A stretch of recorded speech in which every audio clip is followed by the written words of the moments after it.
Muito boa noite. Vamos falar hoje sobre alegria. O que traz alegria, gozo e regozijo para você? Uma coisa que eu estive pensando recentemente e várias coisas trazem. Vou citar algumas coisas que trazem alegria ao meu coração e aí você vai analisando no seu coração o que traz alegria para você. Por exemplo, uma das coisas que eu gosto de fazer e que me traz alegria é pegar o meu carro, pegar a minha esposa e sairmos. E irmos para uma cidadezinha e ali a gente ter um tempo nosso, almoçarmos fora. E nesse tempo a gente ter um tempo nosso de alegria e de regozijo. Eu gosto de fazer isso. Namorar é uma coisa alegre. Você que está pretendendo namorar, você anseia por isso, você anseia por ter alguém, é uma alegria no seu coração.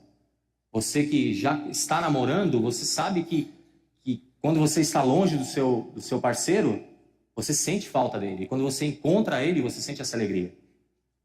Aí você se torna noivo. Você pede a sua namorada em casamento. É uma alegria ali. Eu lembro que eu casei nessa igreja, eu estava exatamente nessa posição aqui, e a minha esposa entrou por aquelas portas ali.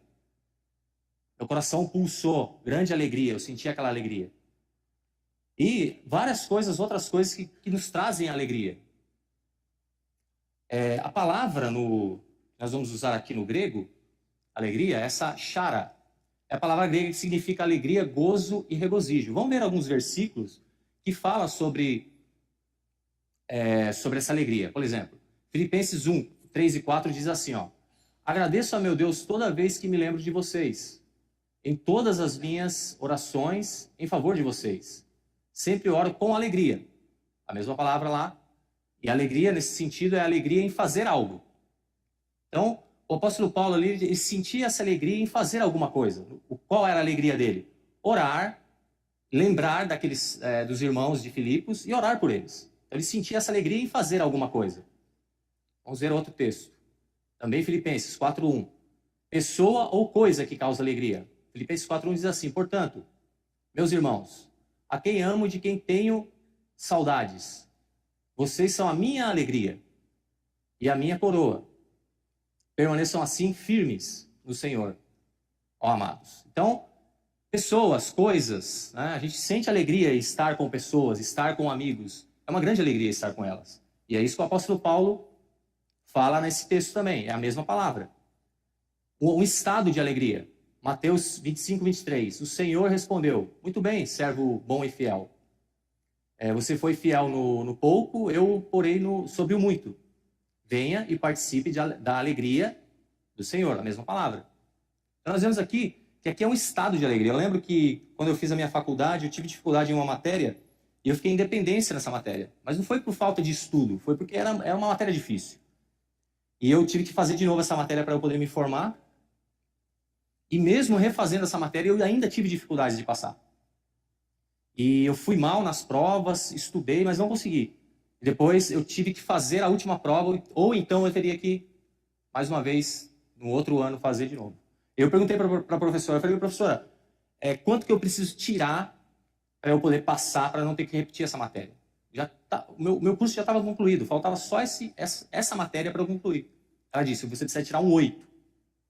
8 para mim era praticamente impossível, porque eu tirava 2, tirava 3, 4, o máximo que eu tirei nessa matéria foi 5, e eu tinha que tirar 8. O que eu fiz? A madrugada virou dia, eu tive que estudar muito, tive que decorar uma tabela, eu tive que estudar demais. Tanto que na semana da prova, a prova ia cair numa quarta-feira, eu cancelei todas as minhas aulas de segunda e terça e quarta, joguei para quinta para frente, para eu poder exclusivamente estudar, porque aqueles 3 dias dependiam mais um semestre. Então, estudei muito. Conclusão, tirei 9 na prova. Mas eu tive que ralar. Alegria. Depois que eu recebi a notícia que eu tirei 9 na prova, foi uma grande alegria. Eu senti aquela alegria.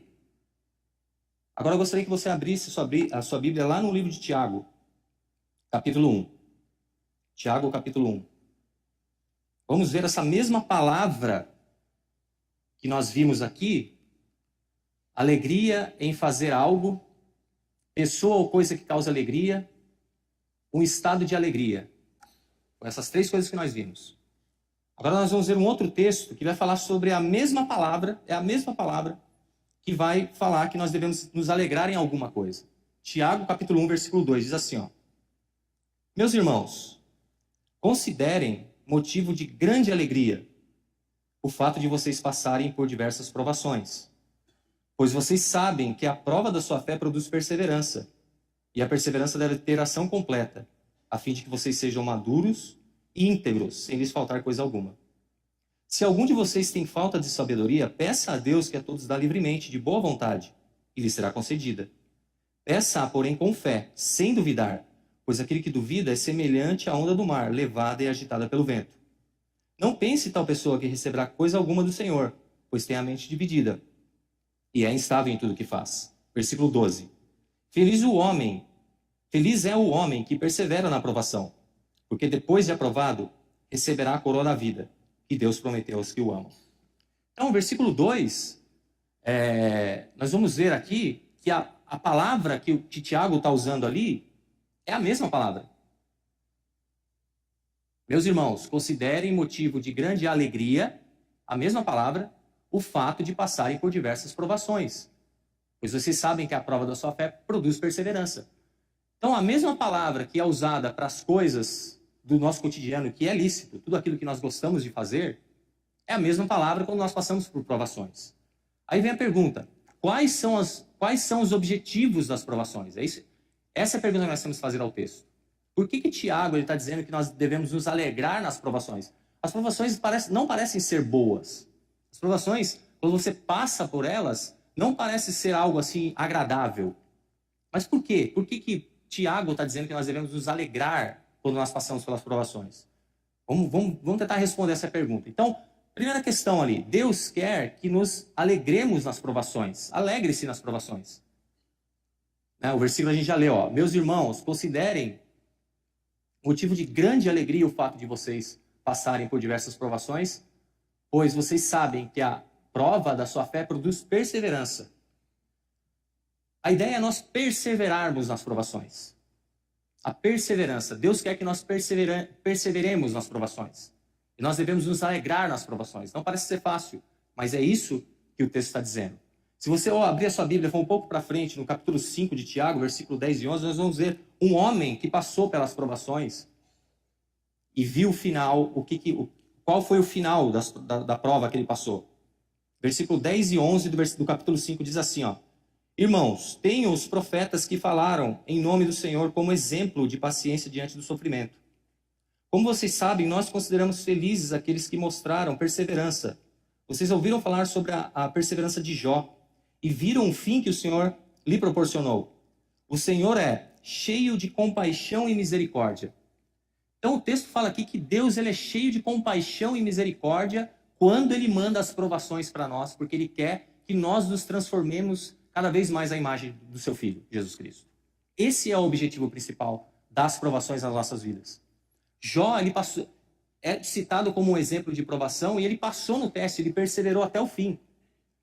Jó, é interessante que você olha a narrativa do capítulo 1 e 2, você vai ver que Jó, o texto fala que ele era um homem íntegro, que temia a Deus, evitava fazer o mal, e quando os anjos se apresentaram diante de Deus, inclusive Satanás estava lá, Deus falou para Satanás assim: você reparou no meu servo Jó? Homem íntegro, evita fazer o mal, teme a Deus. Aí o diabo, o que ele fez? Ele falou assim: mas é claro, é óbvio que ele vai te adorar, porque o Senhor dá tudo para ele. Olha só a vida dele como é que é. Ele é um homem rico, olha a família dele como é que é, tá tudo bem. Tudo tranquilo, ele vai te adorar, ele vai te louvar. Mas aí o que acontece? Deus fala para ele: tudo bem, você pode tirar tudo que ele tem, só não faz uma coisa, não tire a vida dele. E é isso que acontece. O diabo vai, e no único dia, Jó perde tudo que tem e os seus 10 filhos. Em um único dia. E aí qual foi a consequência disso? Jó sentou ali, reclamou: Deus, eu faço tudo por Senhor, eu levanto de madrugada para oferecer sacrifício todas as madrugadas, eu faço isso, eu faço aquilo, tal. Olha o que aconteceu comigo. Não é justo, Deus. Foi isso que ele fez? Não. Ele rasgou as suas vestes, raspou a cabeça e disse: nu eu vim para esse mundo e nu partirei, louvado seja o nome do Senhor. Não importava as circunstâncias que ele estava passando, ele louvaria a Deus, não importa as circunstâncias. Por quê? Porque a base da adoração dele não estava baseada nas circunstâncias ao redor. Ele adorava a Deus, não importava as circunstâncias. Ele tinha um relacionamento verdadeiro com Deus. Ele caminhava com Deus, ele andava com Deus. Então a aprovação veio para ele, não mudou a sua maneira de adorar a Deus. Continuou a mesma coisa. Tanto que depois você vai ver no capítulo 2, o que vai acontecer? Mais uma vez, o diabo vai à presença de Deus. E aí Deus faz a pergunta, reparou no meu servo Jó? Ele fala a mesma coisa. Homem íntegro, temente a Deus, evita fazer o mal. Não há ninguém como ele na terra. Interessante, a mesma coisa que foi falado quando ele tinha tudo, depois que ele perdeu tudo, a mesma coisa foi falada para ele. E aí, interessante que o diabo fala assim, claro, pele por pele, um homem dará tudo pela sua saúde, pela sua vida. Tudo. Tudo bem, Deus falou, toque nele, mas não tire a vida. Então tinha um limite. Deus, quando ele manda uma aprovação para você, existe um limite. Ele não vai fazer você passar além do limite. Existe um limite. O diabo, Deus permitiu com que o diabo fosse fazer o que fez. Houve a permissão de Deus. E ali ele é ferido ali, todo o seu corpo fica cheio de feridas, do alto da cabeça à ponta dos pés, que ele se raspava nas cinzas. E você lê o texto de Jó, você percebe que aquilo ali cheirava mal, os seus ossos doíam, as pessoas se afastavam dele. Era terrível o que ele estava passando. Mas o texto aqui fala que ele passou pela prova, pela provação, e não blasfemou. Os amigos deles chegaram e disseram que ele tinha pecado em alguma ocasião, ele deve ter tido pecado ali, ele deve ter errado de alguma maneira, e ele se manteve íntegro ali, ele não falou, não pequei, eu não pequei. Interessante que o texto aqui de Tiago vai falar que o Senhor é cheio de compaixão e misericórdia, mas como que Deus pode ser cheio de compaixão e misericórdia e fazer com que o justo sofra? Essa é a questão que nós temos que trabalhar. Então, nós devemos estar alegres nas provações. Porque entenda o seguinte, elas virão para mim e para você, elas vão vir. É inevitável. Jesus disse, no mundo tereis aflições, nós vamos passar pelos problemas. Não, é inevitável. Outra lição, Deus quer que sejamos perseverantes nas provações. Versículo 4. E a perseverança deve ter ação completa, a fim de que vocês sejam maduros e íntegros, sem lhes faltar coisa alguma. Maturidade, nós precisamos de maturidade para passar pelas provações. Maturidade, aonde que eu consigo maturidade? Para eu poder passar pela prova. No relacionamento com Deus. No meu relacionamento com Deus. Na leitura da palavra de Deus. Na oração. É ali que eu preciso adquirir a minha maturidade para eu poder passar pelas provações. Abra sua Bíblia lá em Hebreus capítulo 5, versículo 11 a 14.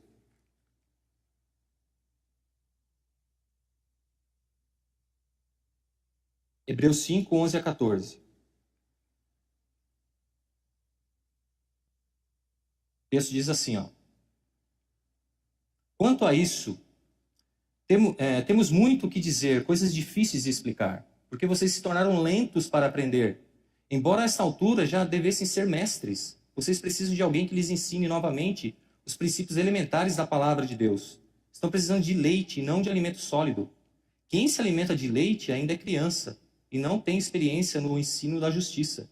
Mas o alimento sólido é para os adultos, os quais, pelo exercício constante, tornaram-se aptos para discernir tanto o bem quanto o mal. Então, há cristãos bebês, homens de 40, 50 anos bebês na fé. E quando vem a aprovação, ele não passa, não persevera e não passa. Por quê? Porque ele não está embasado na palavra de Deus. Deus, ele não gosta de pessoas preguiçosas. Cristão preguiçoso. Não é a ideia de ser preguiçoso, de não trabalhar. Não é essa a ideia. Também é. Mas a ideia de ser preguiçoso em meditar na palavra de Deus, em estudar a palavra de Deus. Deus não gosta disso. Tem pessoas que se vangloriam quando dizem que não leem a Bíblia. Não, eu não preciso ler a Bíblia. Eu ouço alguma coisa, eu faço alguma coisa. Não. A Bíblia nos instrui para que nós devemos nos alimentar da palavra de Deus, estudar a palavra de Deus, meditar na palavra de Deus e orar. Porque quando a aprovação vier, eu sou maduro para enfrentá-la como Jó foi. Essa é a questão. Perseverar nas provações. Como que eu persevero? Conhecendo a palavra de Deus. Eu preciso conhecer a Bíblia. Eu preciso estudar a Bíblia. Logicamente, que existem fases na nossa conversão. Um novo convertido não entende muita coisa. Ele precisa de leite. Como uma criança. Quando você se converte, você é como uma criança espiritual. Você precisa de leite, você precisa se alimentar. Depois vem a papinha, e assim por diante. Mas tem gente que tem 40 anos de igreja e precisa de leite, como o autor aos Hebreus fala. Era para você ser mestre já, era para você estar ensinando as outras pessoas. No contexto que nós estamos conversando, até passar pelas provações, mas você está precisando de leite, precisando aprender as coisas básicas ainda. Nós só vamos passar pela aprovação perseverando e sendo maduros nessa perseverança. Saber que a base da nossa perseverança está na palavra de Deus. Deus quer nossa dependência dele nas provações.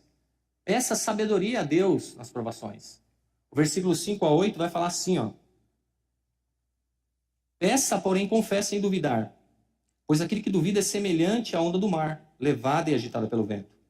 Não pense tal pessoa que receberá coisa alguma do Senhor, pois tem a mente dividida e é instável em tudo que faz.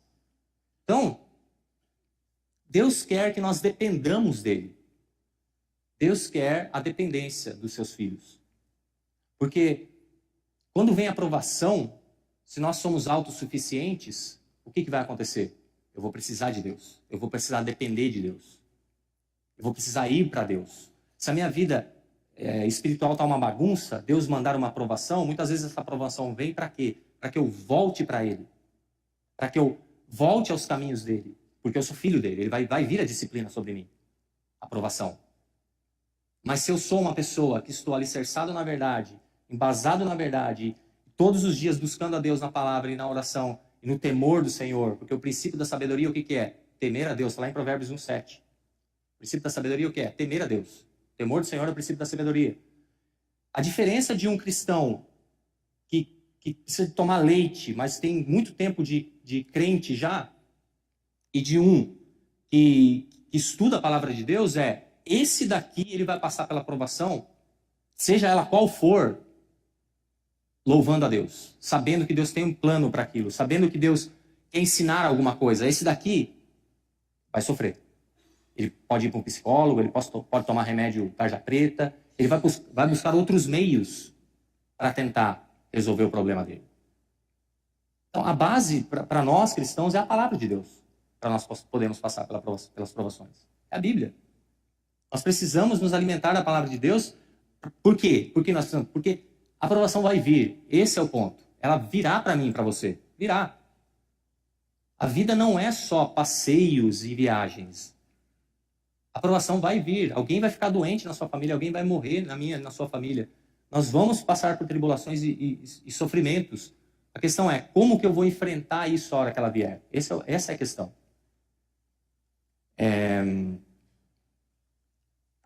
Não sei se você já assistiu esse filme, Perdido em Marte. Esse filme, se você não assistiu, eu recomendo você assistir.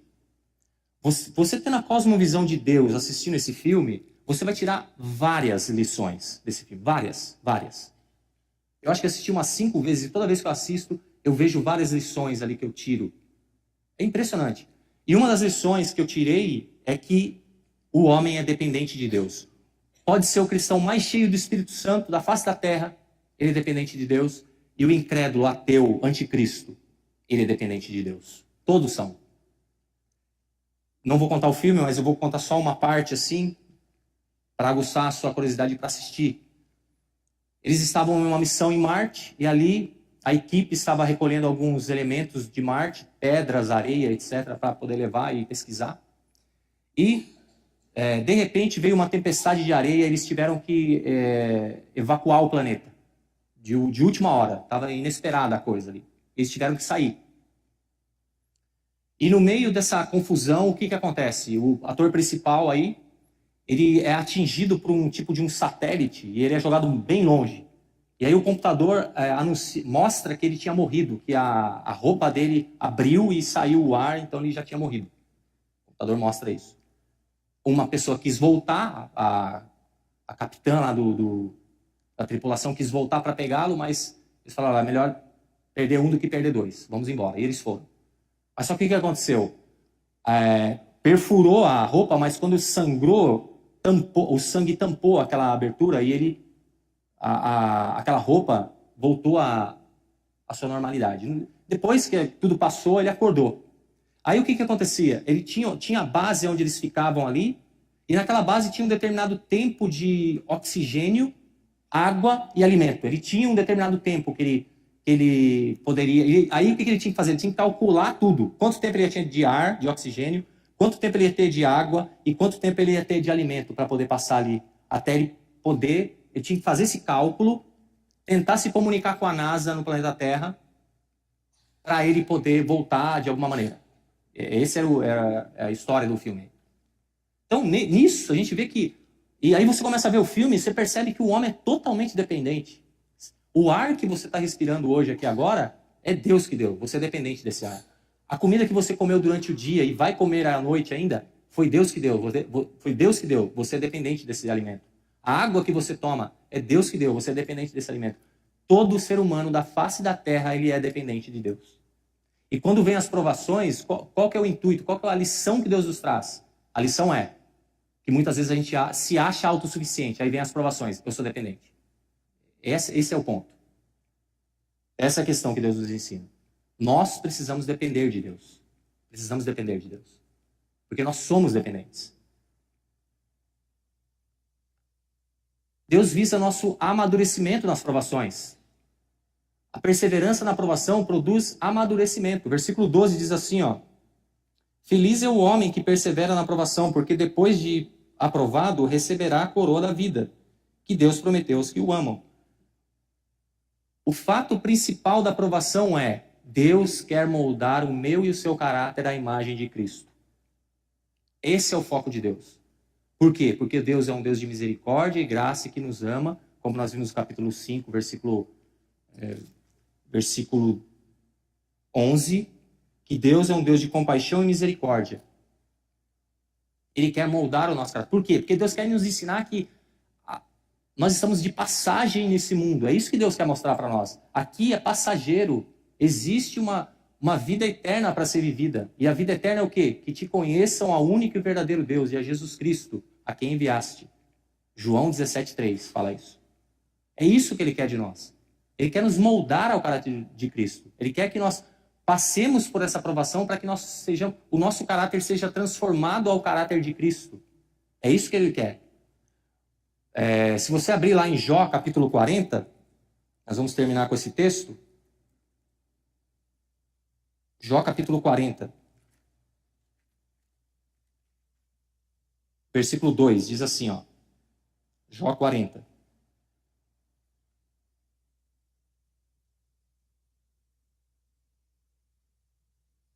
Um e 2. Disse ainda o Senhor a Jó: aquele que contende com o Todo-Poderoso poderá repreendê-lo? E responda a Deus, aquele que o acusa. Então Jó respondeu ao Senhor: sou indigno. Como posso responder-te? Põe a mão sobre a minha boca. Então, o que nós precisamos entender sobre Deus é que nós não vamos conseguir argumentar diante de Deus. Porque se você olhar o que vem antes aqui, você vai ver que Jó tentou argumentar. Aí Deus começou a falar: onde você estava quando eu criei o universo? E assim por diante. Ele começa a falar. E aí Jó fala: tem que tapar a boca, não tem o que fazer. Quando nós passamos pelas provações, sim, nós temos que chegar diante de Deus e chorar diante de Deus, reclamar diante de Deus. Isso é oração, é nós chegarmos diante de Deus e falarmos para Deus o que está dentro do nosso coração. O livro de Salmos está cheio disso. Porque Deus quer que nós falemos com Ele e expressemos o que está dentro do nosso coração. Tem 150 salmos ali, não todos, mas eles falam exatamente sobre isso, sobre as orações ali, dos homens que passaram por diversas provações. Mas, o que nós precisamos entender é que Deus é soberano, Ele sabe de todas as coisas, e quando vem a provação, Ele está querendo nos ensinar alguma coisa. Jó 42, 1 e 2, olha só o que o texto diz. Então Jó respondeu ao Senhor: sei que podes fazer todas as coisas, nenhum dos teus planos pode ser frustrado. Deus pode fazer todas as coisas. Nenhum dos planos de Deus pode ser frustrado. E quando as provações vêm, Deus está no controle. Creia e confie nele. Provérbios 19, 21 diz: Muitos são os planos do coração do homem, mas o que prevalece é o propósito do Senhor. Nós podemos fazer muitos planos, mas o que prevalece é o propósito do Senhor. Tiago, mais à frente, capítulo 4, ele vai dizer que nós somos como a neblina, nós planejamos tantas coisas. Vamos fazer isso, vamos fazer aquilo, e vamos trabalhar, e vamos juntar. E eles falam, vocês são insensatos porque vocês deveriam dizer, se Deus quiser, nós vamos fazer isso e aquilo. Nenhum dos planos de Deus pode ser frustrado. Versículo 5, de capítulo 42 de Jó, diz assim, ó, meus ouvidos já tinham ouvido falar, já tinham ouvido a teu respeito, mas agora os meus olhos te viram. Por isso menosprezo a mim mesmo e me arrependo no pó e na cinza. Jó tinha um relacionamento com Deus. Ele conhecia a Deus, ele andava com Deus, ele temia a Deus, ele era íntegro. Ele passou por essa provação. No final, o que acontece? Ele conheceu mais de Deus. E qual foi a consequência de conhecer mais de Deus? Se menosprezar no pó e na cinza, porque ele sabia que ele era pó. É isso que Deus quer mostrar para nós. Não somos nada. Deus é tudo. Deus sabe de todas as coisas. Eu não sou o centro, você não é o centro. Deus é o centro. Eu não sei como você chegou aqui nessa noite. Realmente eu não sei como está seu coração. Provavelmente você está passando por uma aprovação terrível na sua vida. Eu não sei. Não sei como você está. Mas entenda, Deus é suficiente para você. Deus é suficiente. Louve a Deus, não importa a circunstância, louve. Busque a Deus na sua palavra. Leia a Bíblia, ore, fale para Deus o que você está sentindo no seu coração. Se tranque no seu quarto e busque a Deus e abra a Bíblia. Enquanto Deus não falar com você, não saia de lá. Busque a palavra. Porque isso que você está passando é para o seu amadurecimento. Você vai entender quando passar a aprovação. Eu já passei por várias provações. E eu não entendi o que estava acontecendo no meio dela. Porque é fácil nós lermos o Salmo 23, versículo 1, dizendo que o Senhor é o meu pastor e nada me faltará. Mas eu esqueço de ler depois que eu vou passar pelo vale da sombra da morte. Mas o Senhor está comigo. Então, quando nós estamos no meio do vale da sombra e da morte, não entendemos muitas vezes. Mas depois que nós passamos pelo vale, aí a gente fala, agora eu aprendi, eu entendi o que aconteceu ali. Obrigado, Deus. Me arrependo no pó e na cinza. Louvado seja o teu nome. Agora, se você não está passando por nenhuma aprovação, está tudo bem, você está com um emprego bom, a família está boa, a saúde está boa, entenda, ela virá na sua vida. Isso é fato. Aqui não é uma igreja que prega prosperidade, que porque você é cristão, nada vai dar errado na sua vida. Não, virá a aprovação. Essa é a questão. Está tudo certo, entenda, virá. A questão é, como você vai enfrentar essa aprovação quando ela vir? Vai depender do seu relacionamento com Deus hoje. Porque se você for buscar a Deus quando você estiver no meio da coisa, no meio da aprovação, vai ser mais difícil. Mas se você se preparar para isso, vai ser difícil também. Mas você vai entender que aquilo ali é propósito de Deus para a sua vida, porque Ele quer te moldar o caráter de Cristo. Vamos recapitular o que nós aprendemos? Deus quer que nos alegremos nas provações. Devemos nos alegrar nas provações. Não, alegrar nas provações não é o sentido de, nossa, eu estou com uma doença terminal, louvado seja Deus, chega aqui dando risada. Não é essa, não é isso. Não é isso. Alegrar nas provações é, Deus, eu sei que eu estou passando por isso, mas eu não sou daqui. Eu estou de passagem aqui. Louvado seja o teu nome.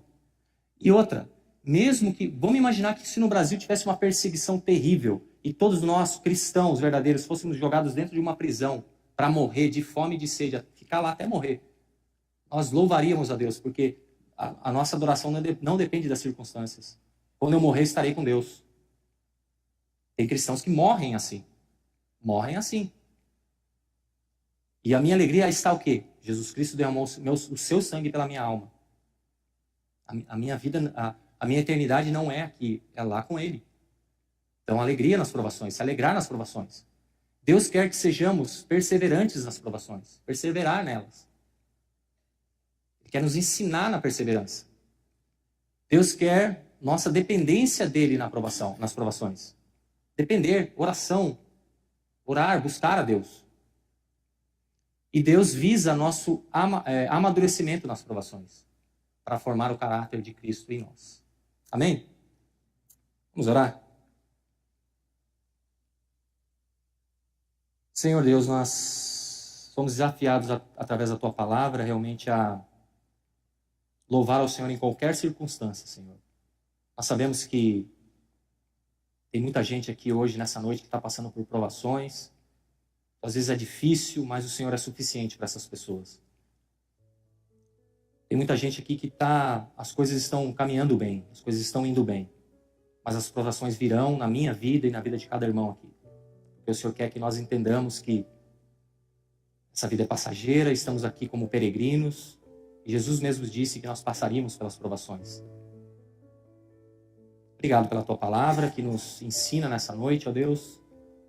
Que o Senhor é Deus soberano. E que o Senhor morreu por nós para nos dar uma vida abundante, uma vida de verdade e uma vida eterna com o Senhor. E não importa as circunstâncias, Deus, nós te louvaremos. Não importa se tudo está bem, se não está bem, nós vamos te louvar, porque o Senhor pagou o preço, comprou a nossa alma por toda a eternidade. Nós te agradecemos, em nome de Jesus. Amém.